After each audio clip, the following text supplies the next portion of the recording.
Mari kita masuk di dalam doa. Di tengah kami merayakan hari Pentakosta, hari turunnya Roh Kudus. Di saat seperti ini Tuhan, kami bersama-sama dengan pertolongan Allah Roh Kudus untuk memikirkan sebuah tema yang tidak mudah Tuhan, yaitu bagaimana kami bergumul tentang penderitaan. Di tengah pemberitaan firman Tuhan, sementara hamba-Mu menyampaikan apa yang menjadi isi hati Tuhan, Engkau juga bekerja di dalam hati setiap jemaat Tuhan yang sedang beribadah di rumah.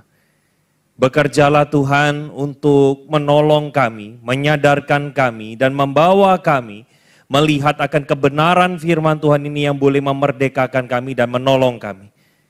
Terima kasih Tuhan, berkatilah jam pemberitaan firman Tuhan pada saat ini. Hanya di dalam nama Tuhan Yesus kami berdoa. Amin. Shalom Bapak Ibu yang dikasihi oleh Tuhan. Saya bersyukur untuk sekali lagi satu kesempatan di tengah masa pandemik seperti ini kita boleh belajar bersama-sama akan kebenaran firman Tuhan. Surah tema yang saya ajak kita bersama-sama renungkan yaitu mengapa Tuhan izinkan adanya penderitaan di dalam kehidupan kita. Saudara, tema ini bisa dibahas secara apologetika dan secara teologi, tetapi saya memilih saudara di tengah keterbatasan waktu, saya tidak memberikan argumen-argumen teologis ataupun yang logis secara apologetika, tetapi saya membawakannya saudara lebih ke arah secara teologis. Sehingga saya rindu kita boleh bersama-sama sesudah ibadah ini, sesudah kita belajar kebenaran firman Tuhan, kita boleh dikuatkan. Saudara, saya akan mulai dengan sebuah cerita, kisah di mana kemarin Pak Andre sudah mengungkap nama ini di acara Ngobras hari Jumat yang lalu, saudara. Saya akan mulai dengan sebuah cerita yaitu ada seorang penginjil atau boleh dikatakan seorang pendeta yang bernama Charles Templeton. Saudara, beliau lahir pada tahun 1915 dan tahun 2001, 19 tahun silam, dia sudah meninggal dunia, saudara. Jadi ini orang lama, saudara, tahun 1915. Saudara, dia dipanggil untuk menjadi seorang rohaniwan dan biasanya teman sepelayanan yang dia lakukan itu atau bersama-sama melayani adalah Billy Graham. Kita lebih kenal Billy Graham.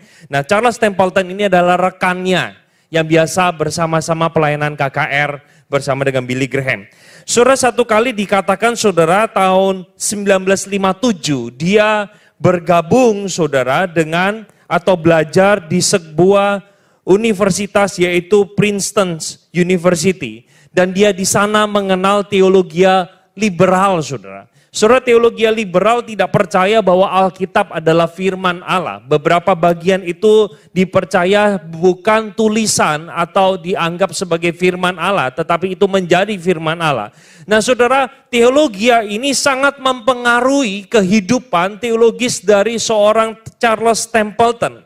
Sampai pada akhirnya sesudah dia menyelesaikan studi dia saudara, dia imannya terguncang, diperhadapkan dengan fakta mengenai penderitaan. Dan akhirnya dia mengeluarkan sebuah tulisan, sebuah buku yang berjudul Farewell to God. Saudara, kalau melihat subtitle di dalam buku ini, subtitle kecilnya, dia menunjukkan beberapa alasan-alasan kenapa dia menolak iman kekristenan. Saudara, salah satunya saya kutip di dalam bagian ini, dia mengatakan saudara sebuah kalimat yang seperti ini. Ketika sebuah gempa di Turki memakan korban ribuan orang, sebuah topan membunuh 150.000 orang Pakistan dalam seminggu, ketika sebuah bencana kekeringan memakan ribuan orang, pria, wanita, dan anak-anak di Somalia, kenapa Tuhan yang Maha Kasih tidak melakukan sesuatu untuk menolong? Saudara, pertanyaan ini ditimbulkan dari sebuah triggernya ketika dia melihat sebuah majalah Times yang memberikan sebuah foto saudara di mana ada seorang wanita Afrika, dia sedang mengangkat anaknya dalam kondisi yang kelaparan, kehausan dan kepanasan, kekeringan yang luar biasa, dan di dalam foto itu seolah-olah wanita ini berseru kepada Tuhan di dalam kebisuan dia dan mengatakan, Tuhan turunkanlah hujan, Tuhan turunkanlah hujan. Saudara, foto ini mengguncang iman dari Charles Templeton sehingga dia mengatakan bahwa Allah itu tidak ada. Allah itu tidak pernah ada. Karena kalau Allah itu ada, maka dia pasti menolong. Allah itu kalau Maha Kasih, dia pasti memberikan bantuan. Apa sulitnya bagi Tuhan menurunkan hujan? Saudara, Charles Templeton merupakan salah satu orang dari sekian banyak orang di muka dunia ini yang begitu bergumul, yang begitu terguncang, yang begitu bertanya-tanya apakah Allah ada di tengah penderitaan yang sedang terjadi. Kalau Allah itu ada, di mana dia? Kenapa dia tidak mengulurkan tangannya untuk menolong setiap umat-umatnya yang bahkan dikatakan kita adalah anak-anaknya? Saudara, pertanyaan ini saya kira juga menjadi pertanyaan kepada setiap kita, bukan, di tengah masa pandemi seperti ini. Beberapa di antara kita kehilangan pekerjaan, bisnis kita anjlok dengan sangat tajam, dan kita mulai bertanya-tanya bagaimana kita harus menjalani segala kesulitan atau kehidupan new normal di tengah masa seperti ini. Saudara, kita mulai meragukan apakah Allah itu ada, apakah Allah itu hadir, apakah Allah itu menolong setiap kita. Kalau menolong, kenapa virus ini dibiarkan begitu mengglobal sampai seluruh dunia, hampir seluruh dunia, seluruh negara terkena dampaknya. Saudara, pada kesempatan ini kalau saya jujur katakan, menjawab apakah Allah itu ada, saya jawab Allah itu ada di dalam segala situasi. Kalau saudara bertanya kenapa Tuhan izinkan ini semua terjadi, saudara maafkan, di tengah segala keterbatasan manusia, jujur saya katakan tidak tahu. Kita hanya bisa tahu sebatas apa yang Alkitab ungkapkan kepada setiap kita. Maka dari itu saudara, saya mengajak kita bersama-sama melihat beberapa bagian firman Tuhan untuk kita menjawab pertanyaan ini. Alasan kenapa manusia mengalami penderitaan. Surah alasan yang pertama saya mengajak kita melihat bersama-sama di dalam Kejadian 6 ayat yang ke-7. So di sana dikatakan aku akan menghapuskan manusia yang telah kuciptakan itu dari muka bumi, baik manusia maupun hewan, binatang-binatang melata dan burung-burung di udara. Kalau saudara melihat Kejadian pasal 6, maka saudara mungkin pikiran kita akan terrefresh bahwa itu adalah sebuah kejadian yang tidak pernah dilupakan oleh umat manusia, yaitu air bah, saudara. Saudara, air bah ini terjadi karena tentunya di dalam bagian ini Tuhan menghukum manusia berdosa. Karena manusia hidup menurut keinginannya sendiri sampai hanya ada satu keluarga saja, Nuh bersama istri dan anak-anaknya, itulah yang akhirnya saudara diselamatkan di dalam sebuah bahtera itu. Saudara, kita melihat bersama-sama dari bagian ini, di salah satu bagian Alkitab mengatakan bahwa alasan manusia mengalami penderitaan. Jawaban yang pertama adalah karena Tuhan menghukum manusia. Tuhan menghukum manusia yang hidup di dalam dosa. Tuhan menghukum dan menyadarkan manusia bahwa engkau harus mengingat Tuhan. Ada banyak kejadian atau hukuman yang Tuhan nyatakan di dalam Alkitab, saudara. Saudara bisa membacanya, misalnya salah satu contoh. Ketika bangsa Israel tidak bisa masuk tanah perjanjian. Mereka harus putar-putar di padang gurun 40 tahun lamanya. Itu semua Tuhan hukum mereka dengan sebuah maksud untuk mereka sadar bahwa mereka hidup di dalam ketidaktaatan. Mereka tidak mau percaya kepada Tuhan. Mereka memilih untuk bersungut-sungut dan terus membantah rencana Tuhan. Soal itu jawaban yang pertama. Jawaban yang kedua yang saya ajak kita bersama-sama, alasan kenapa manusia mengalami penderitaan. Yang kedua adalah karena manusia atau kesalahan manusia di dalam mengambil sebuah keputusan. Saudara, terkadang karena kita tidak berhikmat, kita tidak teliti, kita tidak mempelajari masalah yang sedang terjadi, kita membuat sebuah keputusan yang keliru. Nah, itulah yang bisa menyebabkan kita mengalami kerugian atau ketidaknyamanan, kita sebut sebagai penderitaan. Saudara, foto yang saya tunjukkan di dalam LCD ini adalah sebuah kisah bagaimana Esau menjual hak kesulungannya hanya dengan semangkok kacang merah. Saudara, akhirnya karena kesalahan yang dia ambil itu, sisa kehidupannya berada dalam sebuah masa yang sangat tidak enak. Dia tidak mendapatkan berkat dari sang ayah, padahal dia adalah si sulung itu. Dia memilih saudara untuk membuang hak kesulungannya dengan harga yang begitu murah dan dipandang remeh tentang hak kesulungan. Padahal itu berkaitan dengan kehidupan sesudah ketika ayahnya meninggal, dia hidup dalam masa kesulitan karena sudah tidak ada lagi berkat yang dia dapatkan, saudara. Nah, saudara, contoh yang berikutnya saya mengajak kita melihat sebuah kesalahan yang dilakukan oleh Saul. Dia adalah raja pertama Israel. Pada waktu itu Samuel berkata kepada Saul, "Tunggu saya. Nanti saya akan datang di hari yang ketujuh." Saudara, rupanya di hari yang ketujuh di dalam masa peperangan melawan orang Filistin, rakyat pasukan dari Saul terkocar-kacir, saudara. Akhirnya Saul memilih untuk membakar korban itu sendiri dengan tangannya sebagai seorang raja. Padahal aturannya jelas, saudara. Yang boleh membakar korban bakaran itu hanyalah nabi, raja tidak boleh, saudara. Saudara, sesudah itu ketika dia membakar korban bakaran, dia menemukan pada waktu itu Samuel datang tepat pada waktunya di hari yang ketujuh dan menemukan Saul sedang membakar korban. Dan ayat ini, saudara, dikatakan oleh Samuel sesudah melihat Saul membakar korban. Dikatakan kata Samuel kepada Saul, "Perbuatanmu itu bodoh. Engkau tidak mengikuti perintah Tuhan Allahmu yang diperintahkannya kepadamu. Tetapi sekarang kerajaanmu tidak akan tetap untuk selama-lamanya." Saudara, sebuah kesalahan dapat kita lakukan sehingga menimbulkan kerugian. Entah mungkin kerugiannya kita dipecat dari pekerjaan, kita kehilangan uang karena kita ditipu orang dan lain sebagainya. Saudara, begitu banyak penderitaan terjadi juga karena kesalahan manusia. Sehingga tidak melulu kita menuduh Tuhan sebagai satu-satunya pelaku di dalam segala penderitaan yang kita alami.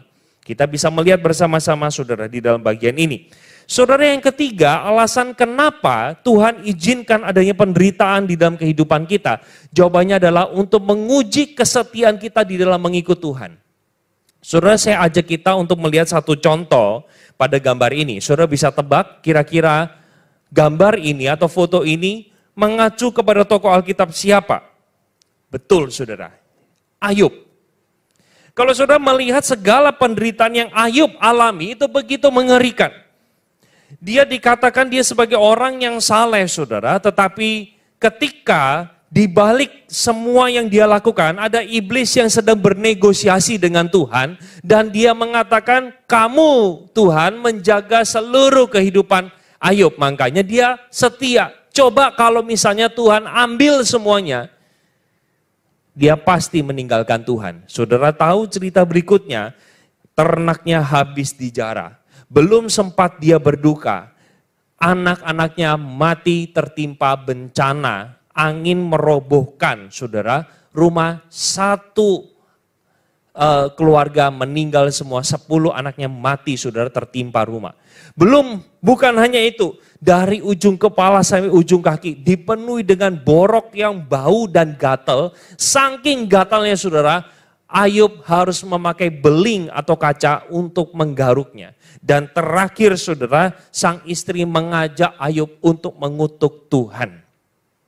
Saudara, kita tahu bersama-sama kesulitan yang Ayub hadapi itu semata-mata dipakai oleh Tuhan untuk memurnikan iman dia. Apakah Ayub ditemukan bersungut-sungut, menyangkal Tuhan dan meninggalkan dia? Ternyata kalau saudara membaca di dalam pasal yang ke-42, saudara menemukan bahwa Ayub tetap memilih di tengah keterbatasan dia, di tengah keraguan dia sempat bertanya apakah Tuhan itu ada, tetapi dia tetap memilih untuk bersandar kepada Tuhan. Dia tidak meninggalkan Tuhan. Saudara, saya bersyukur kalau saudara membaca dengan teliti, saudara, bagian kitab Ayub. Maka saudara menemukan ketika Ayub berinteraksi dengan teman-temannya, rupanya bukan Tuhan tidak hadir, Tetapi Tuhan hadir, saudara. Tuhan melihat percakapan di antara ketiga temannya. Akhirnya saudara di dalam pasal, kalau saya tidak salah pasal 37, Tuhan mulai berfirman kepada Ayub. Dan di saat itulah saudara, Ayub terdiam dan mendengarkan Allah berbicara kepada dia. Dan akhirnya saudara, Ayub ditemukan setia di hadapan Tuhan. Saudara, contoh yang lainnya kalau saudara melihat bersama-sama, bahwa yang pertama, ini adalah kisah bagaimana seorang yang bernama Stefanus yang mati di rajam batu hanya karena dia mengikut Yesus. Saudara, mati di rajam batu itu menjadi sebuah hukuman yang begitu menyiksa. Orang tidak karena satu batu dilempar lalu dia mati. Tidak, saudara, begitu banyak batu yang dilempar bisa menyebabkan seseorang itu meninggal dunia, saudara. Nah, saudara, ini adalah gambaran bagaimana di tengah penderitaan Stefanus tetap setia kepada Tuhan. Saudara, contoh yang berikutnya adalah contoh yang berkaitan dengan Paulus yang dihukum mati, saudara. Karena dia setia sejak dia mengenal Yesus, dia terus memberitakan Injil. Dan saudara, kau membaca di dalam 2 Korintus, saudara akan menemukan begitu banyak penderitaan yang dia alami, saudara. Hanya karena dia memberitakan Injil Tuhan. Saudara, yang ketiga, saya memberikan contoh yaitu Rasul yang bernama Petrus. Yang karena kesetiaan dia mengikut Yesus, saudara, akhirnya dia harus menanggung sebuah hukuman mati, yaitu disalib dengan cara terbalik, saudara. Kenapa terbalik? Karena dia merasa diri tidak layak untuk disalib seperti Yesus. Sehingga dia memilih, saudara, untuk disalib secara terbalik. Saudara, kalau saya tunjukkan contohnya banyak sekali. Betapa banyaknya orang-orang Kristen juga mengalami penderitaan, mengalami kesulitan karena mereka setia ikut Tuhan. Bisa jadi, saudara, segala penderitaan hari ini yang kita alami adalah bentuk Tuhan menguji iman kita. Nah, maka dari itu memang kita harus bersama-sama dengan bantuan Roh Kudus, saudara, memilah-milah dan memilih bagaimana Tuhan izinkan adanya penderitaan. Saudara, yang terakhir, kenapa alasan manusia mengalami penderitaan? Yaitu untuk menyatakan kemuliaan Tuhan. Nah, saudara, saya tunjukkan satu ayat. Nah, sebenarnya ayat ini sudah mewakili, kalau saudara lihat, ini kok ada orang buta. Nah, begini, saudara, Yohanes pasal 9 ayat yang ketiga mengatakan bahwa bukan dia dan bukan juga orang tuanya, tetapi pekerjaan Allah harus dinyatakan di dalam dia. Loh, maksudnya apa, Pak? Ini konteksnya apa? Begini, saudara. Pada waktu itu para murid menemukan, pada waktu mereka berjalan bersama Yesus, mereka menemukan ada orang buta di pinggir jalan. Lalu para murid bertanya, dosa siapakah orang ini bisa buta? Dosa diakah atau dosa orang tuanya? Yesus menjawab, bukan dia dan juga bukan orang tua, tetapi karena pekerjaan Allah harus dinyatakan melalui diri dia. Kita tahu cerita selanjutnya, saudara, bahwa orang ini akhirnya disembuhkan dan lewat apa yang dialami, yaitu kebutaan dia, kita sebut sebagai penderitaan, maka nama Tuhan itu dikenal oleh paling tidak keluarga dan orang Farisi pada waktu itu yang menghakimi dia. Sehingga saudara, kita bisa melihat bersama-sama pada saat ini bahwa ada 4 alasan inilah yang Tuhan izinkan kenapa manusia mengalami penderitaan. Yaitu yang pertama karena hukuman terhadap dosa manusia, yang kedua karena kesalahan yang manusia lakukan, yang ketiga untuk menguji kesetiaan iman kita, dan yang keempat untuk menyatakan kemuliaan Tuhan. Nah, saudara, pertanyaan yang terakhir yang kita bahas adalah sebagai penutup di dalam khotbah saya, bagaimana sikap orang Kristen terhadap penderitaan? Saudara, bukan kebetulan hari ini adalah kita memperingati Pentakosta, hari turunnya Roh Kudus. Saya rindu, saudara, kita boleh mengambil sikap yang benar tentunya dengan kekuatan daripada Allah Roh Kudus. Maka dari itu, saudara, yang pertama, sikap orang Kristen terhadap penderitaan. Yang pertama, mengandalkan Tuhan dan percaya kepada Dia. Saudara, tanpa pertolongan Tuhan, tanpa keterlibatan Allah Roh Kudus di dalam hati setiap orang percaya, saudara, kita sulit untuk percaya kepada Tuhan. Kita sulit untuk beriman kepada Tuhan. Kita sulit, saudara, terkadang melihat jalan di depan kita yang begitu sulit karena masa pandemik seperti ini.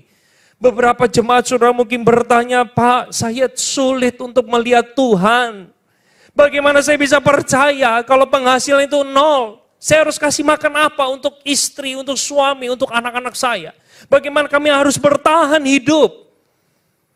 Saudara, saya ajak kita di tengah segala pertanyaan yang begitu sulit, kekalutan kita datang kepada Tuhan.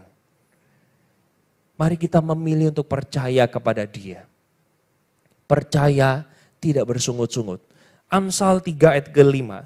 Percayalah kepada Tuhan dengan segenap hatimu dan jangan bersandar kepada pengertianmu sendiri.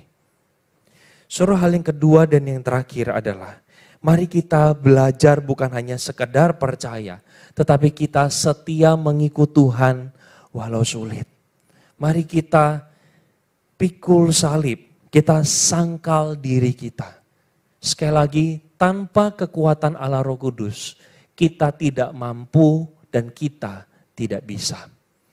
Saudara, saya akan tutup dengan sebuah ayat yang minggu lalu atau pada waktu kenaikan Tuhan Yesus, kita belajar bersama-sama tentang minggu yang lalu saudara, yaitu dari pendeta Yohanes Adri menyampaikan tentang Roma 8 ayat 31 sampai 36, tapi saya sampaikan tentang ayat 32. Saudara, di sana dikatakan oleh Paulus, ia yang tidak menyayangkan anaknya sendiri, tetapi yang menyerahkan bagi kita semua. Bagaimana mungkin ia tidak mengaruniakan segala sesuatu kepada kita bersama-sama dengan Dia.